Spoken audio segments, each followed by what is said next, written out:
I'm called Frampton. I'm a fighter by trade.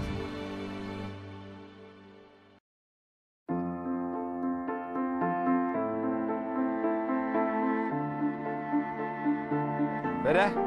Let's go, boys.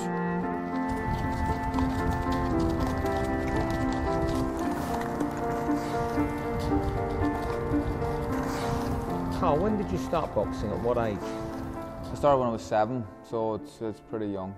What made you take up the sport so young? Curiosity, really. I'm from Tigers Bay, and the local club, Midland White City, it was called then. Actually, was literally a 2-minute walk from my front door, and I just wanted to try it out. I wasn't from a big boxing family or a big boxing background, but I just wanted to see what it was like, and I think I loved it pretty much from the first night I was there. Composure, come on.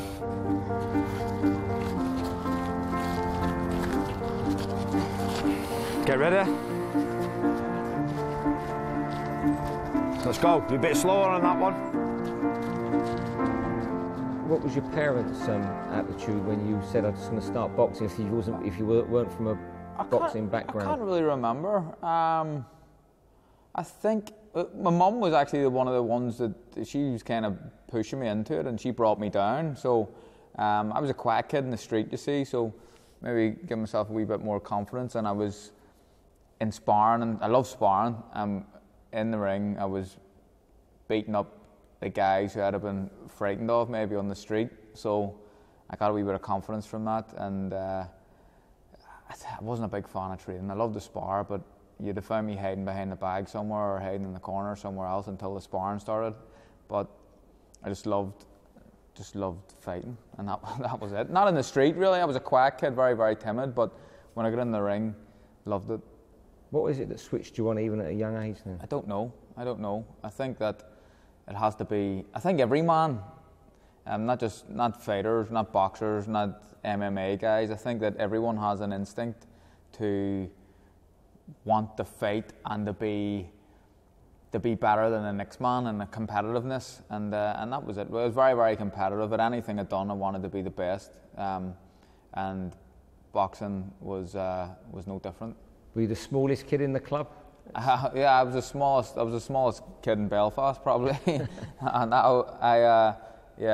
was a small kid, but I was always brave, and I had to go. Push now.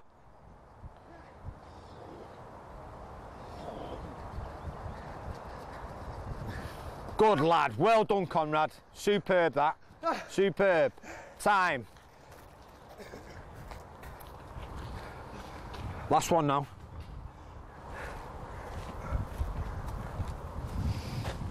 Come on, fill your lungs. 10 seconds.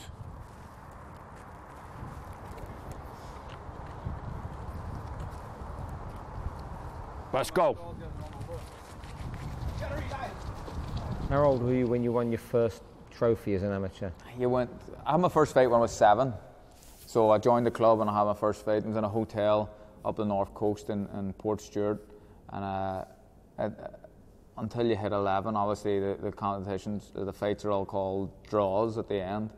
But I fought this guy, and I think I got the better of him, and you get a little trophy, and it's like you feel like you've just won the World Cup, you know. You show everyone. And you get a few quid as well. All your uncles, obviously you're boxing in the social clubs a lot, so you walk around after a fight with your hands out, and sometimes you come away with 10 or 15 quid, and you'd feel like a millionaire. So I always remember that. And then you ended up on the Irish squads. And what were they like, the Irish squads, with characters like Paddy Barnes and I think Jamie Conlon? Yeah. It was always good fun on the Irish squad. It was serious training, and I was kind of on and off the high performance team since I was 14, that sort of age, and I travelled all around the world with Ireland. But there was always good characters, and obviously you needed to train, and you had to train hard. But it was always there was always a bit of fun to be had as well with the boys. Come on, keep your form, boys. Come on, compose yourself under stress. Go. Last one now. Last one and done. Go on, boys. Go on, push. Catch him, Carl. Go on, Carl Frampton. Beautiful. Absolutely brilliant time.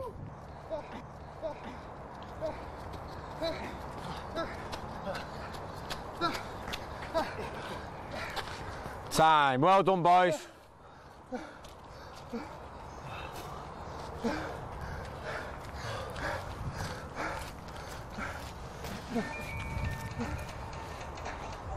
Well done, guys.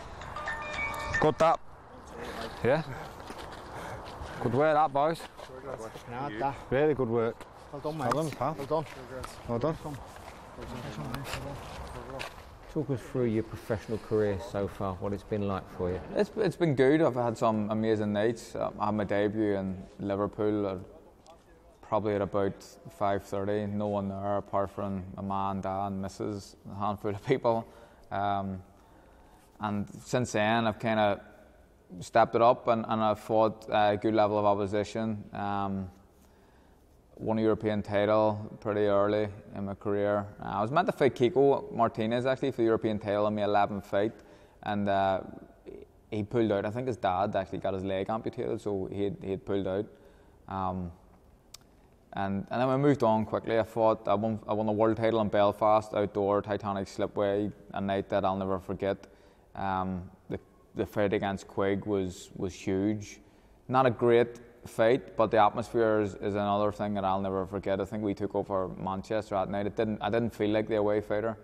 Santa Cruz won, obviously a special night in New York, beating him to become a 2-weight world champion.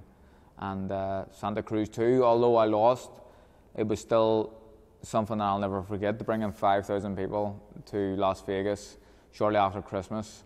That was amazing, and they supported me before the fight, and they supported me after the fight still. So I owe a lot to my fans.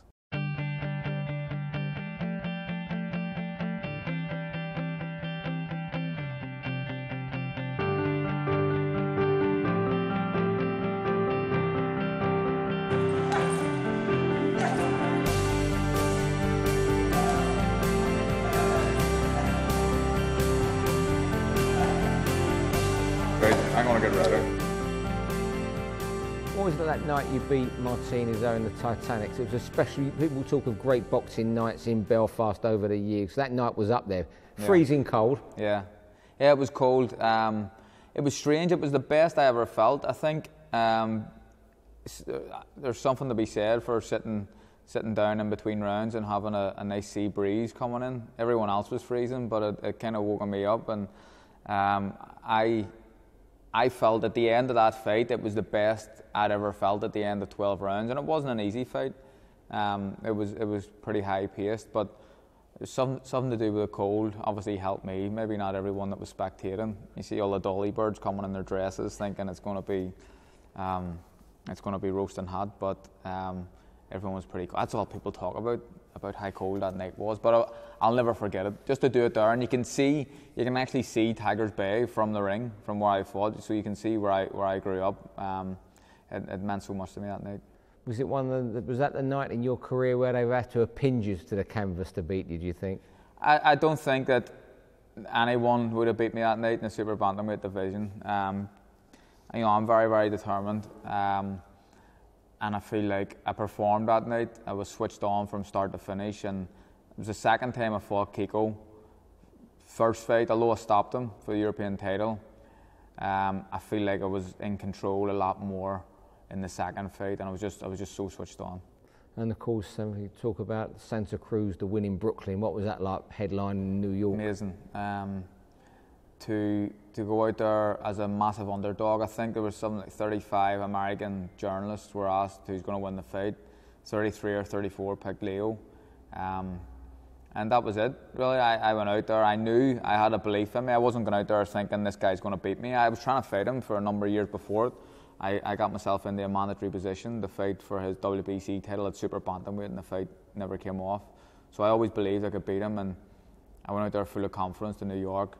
I brought a right few out, maybe 1,500 out there. A lot of the Irish Americans as well on the East Coast came together and supported me, and atmosphere was great that night. Brilliant atmosphere, and again, one of the special nights in my career. Great performance. It was a good performance, yeah. I heard him early on. I think that was important to do that, to make sure that he respected my power. Leo's an aggressive fighter who keeps coming forward, and if you're not hurting him, he's just going to continue to come forward. But I think that the first fight with Leo was probably the performance of my career.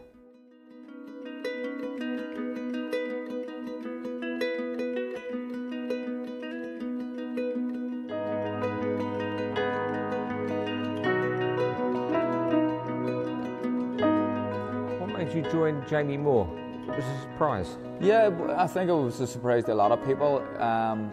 I'd left the last team that I was with, and I wanted a new trainer. I was thinking and scratching my head about who it was going to be, and to be honest, no disrespect to Jamie, but my dad was the one suggested him, and I hadn't thought of him. There were a few names in my head, and I hadn't thought of Jamie.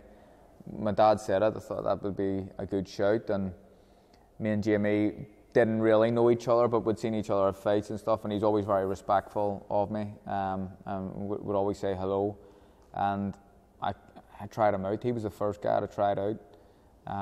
I came over for a few days just thinking, I'm going to see what it's like over here, and we gelled pretty instantly. And I love the atmosphere around the gym. Just good fun. You train and you do your hard graft when you have to, but it's good fun.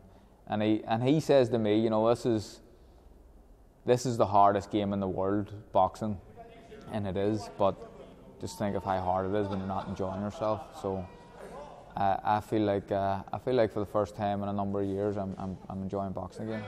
Was you surprised that Carl picked you? Sometimes stuff like this, it comes out of the blue, and no one really knows why it happens. But then all of a sudden, it seems to make sense. And it was his dad who mentioned it to him, and then it was probably one of them where he probably thought, I never really thought about that. But then I only really trained Tommy. I've had a few other lads in the gym over the years where I've helped them out.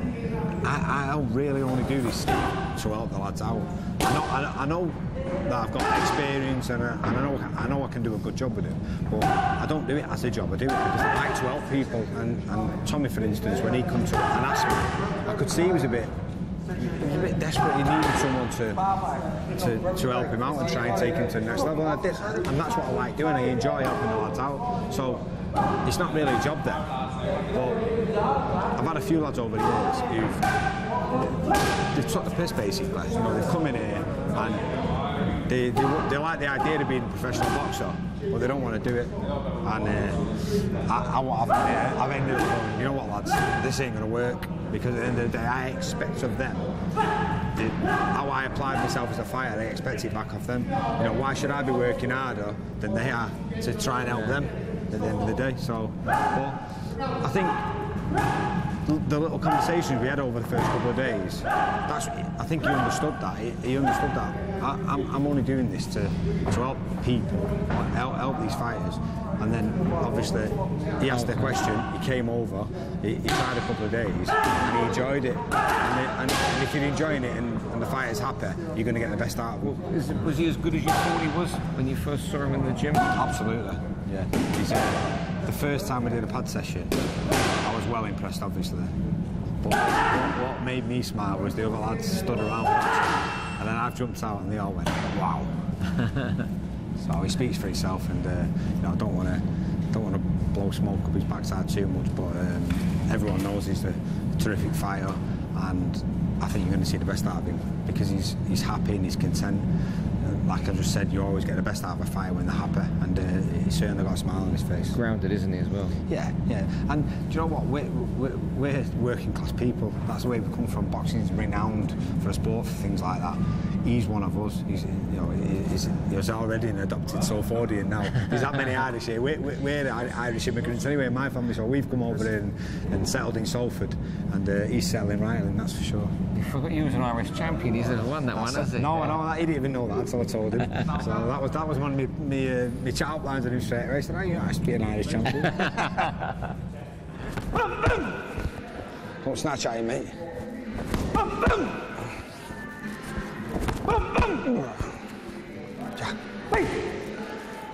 Jab it down. Jab. Yeah, so when I'm walking you down now, he's got that typical little thing where he just let that little plod. So use the jab downstairs to create that little bit of distance, especially when you've come down there and you're there, you go boom, and then boom. Yeah. Use it to keep that little bit of distance in between. Hey. Hey. Good, that's it. Hey. Hey. Hey. Hey. Good shot. Okay. Bam. Bam. Bam. Bam. Good. Right. Take yourself to the ropes, mate. Just look after yourself there in a minute.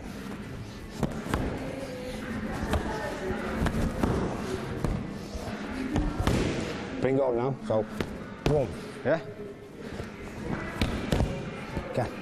Boom. Good. Boom. Boom. Good. Boom. Now, straight away, come downstairs with that son. Boom. Okay. Boom. Boom. When you're in training, what is a day in the life? What does it entail? What time do you get up and what time do you sleep? My first session would be in the gym here, a punching session. It'd be between 12 and 2. So boxers, before you hear of guys getting up at 5 o'clock and pounding the roads, I don't really see a benefit in that. I believe that you need to get as much rest as possible. So when I'm over here, I like to lie in to 9 at least. I get up, have a bit of breakfast, do my session 12 to 2, and then I'll go and do a run, sprints, or a weight session in the afternoon at some point. So that's it really. It's just a couple of sessions a day, rest, and go home at the weekends to see the missus and the kids. Do you feel better to uppercuts there? Yeah, I don't know, just trying. It feels natural. Mechanics, That's right, exactly. Whatever's going to come natural. So come back to this bit when you've gone one, one, one. Yeah. If you're going to go more naturally there. Yeah. What's the toughest thing about being a boxer?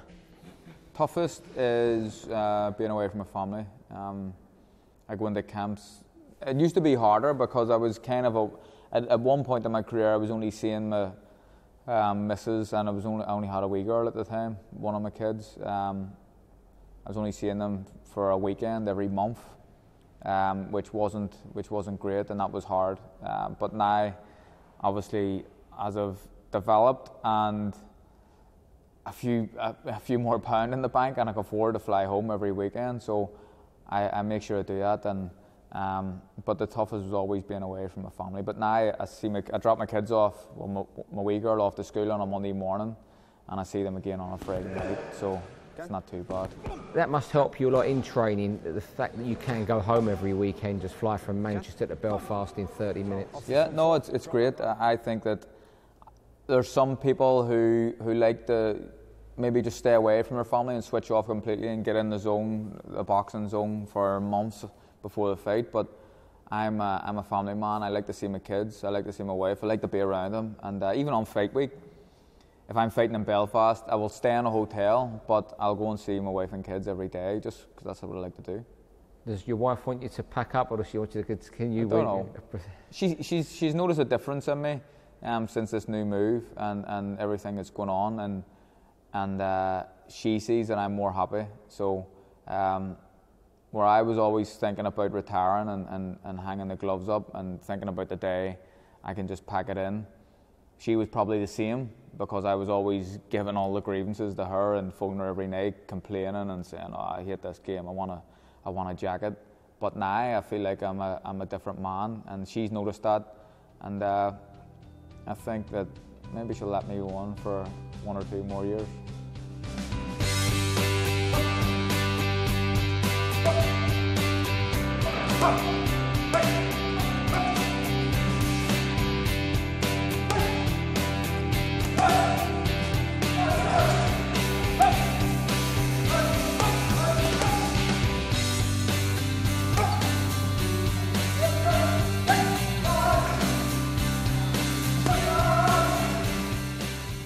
You're very relaxed. Do you get edgy at all fight week when you're losing those last couple pounds and it's getting nearer to the time when there's a guy you're going to face who wants to knock your head off as much as you want? Everyone gets a wee bit narky, I suppose, but I'm always relaxed. I think that's one of my best attributes, about how relaxed I can stay and composed. Even in the change room before I go out, I'm pretty chilled out. But when the time's right to switch it on, I can switch it on. So I try not to think about the fight too much in the lead up. If you're constantly sitting down, I know there's guys who go over and over things all the time in their head, but that would put my head away. I try to think as little about the fight in fight week as much as I can. He'll do something in this game. Not a bad fighter at all, you know. I think he's ready to turn pro now. Just tell us what you've done today then, Jamie. Yeah, just a little sharpening session now, just to keep his eye in, because obviously he's still got quite a way off his fight. We had a tough day yesterday in the gym, pushed him conditionally a little bit, so just basically keeping his hands nice and sharp and letting his body recover for another tough day tomorrow. What's his power like on the body belt there we saw? I saw you wince a couple of times. I've got to be honest, it's not the nicest feeling in the world, I'll be honest, but do you know what? I feel it's got to be done to replicate a real situation, I think, and for them to commit themselves into the shot properly. That's the best way to do it, and I get to feel that they're doing it properly. You know, there's some little adjustments what you can make with your feet and turning in your knees and your hips, and it makes such a big difference with a body shot.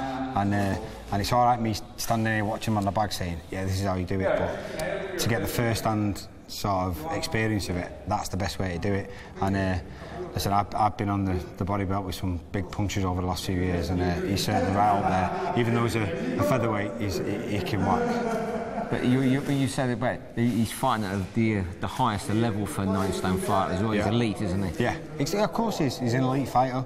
He was Ring Magazine Fighter of the Year last year, so he's one of the best fighters in the world anyway. So, you know, it's not rocket science to say he should be able to punch. He can do that, but I think for the size of him, it was a bit of an eye-opener thinking, for a 9-stone kid he can whack. But you know, going into the fights which we expect him to be involved in over the next few years, it's not just about that. It's about you know, your ring savvy, your timing, distance, and he's got all that in abundance. And you know, I'm looking forward to him going in there and putting it to practice. A lot of it he's got. What can you do to improve him? I don't think you're going to try and change him too much. I've said this a few times. I think I'd be offending him if I tried to change him, because he's a complete fighter. If I tried to change him, it wouldn't work, because he's 30 years old, and I'd be stupid to try and do that. My job now, at this stage of his career, is to use his best attributes to the maximum of his ability. So getting him as sharp as he can, making sure he's as fit as he possibly can, and that's an art in itself, because it's all right training a 24, 25-year-old and getting them fit, because they recover quicker and they can do stuff what you can't do when you're 30. He doesn't need to push himself that much, because his body's that used to getting himself in that condition. It doesn't take that much to hit your peak. So you've got to time it right, and you've got to make sure you get the right amount of rest in between each session, because if you don't, you just end up plateauing and you stay at the same sort of fitness level. And honestly, I think, you know, using his boxing ability and his attributes, and using a bit of science and a bit of knowledge and experience of getting fighters ready, then he's going to be a different animal when he comes out. You seem in a very good place at the moment. How much more is there to achieve from boxing? I think there's still a lot to achieve. I'm 30 years old. I'm no spring chicken, but my whole attitude has changed recently, and I'm enjoying it again. And I think it's a bit cliche, and you've heard it before, but a happy fighter is a dangerous fighter. I believe I'm going to be a world champion again in this division, the featherweight division, and I believe that I can win a world title in the weight division above. So still a fair bit to achieve.